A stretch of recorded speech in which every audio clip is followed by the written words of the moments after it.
បងប្អូនអ្នកគ្នាថ្ងៃហ្នឹងថ្ងៃសៅរ៍ម៉ោង9 20នាទីព្រឹកបងប្អូនណា BYD Silent 5ចាញ់ញ៉ៃបងប្អូនអ្នកគ្នាចាអរគុណបងប្អូនទាំងអស់គ្នាដែលគាត់ចា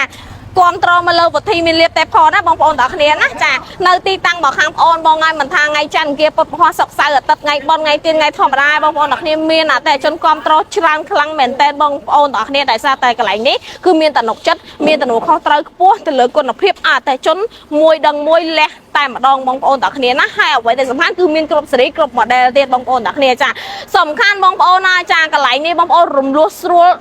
ដកចេញក៏ស្រួលដែរបងប្អូនទាំងគ្នាចារំលោះប្រើពេលរយៈត្រឹមតែ15នាទីទេបងប្អូនមើលឡានស្រឡាញ់ពេញចិត្តមួយណាបងដកចេញទៅមួយនឹងភ្លាមតែម្ដងបងប្អូនទាំងគ្នា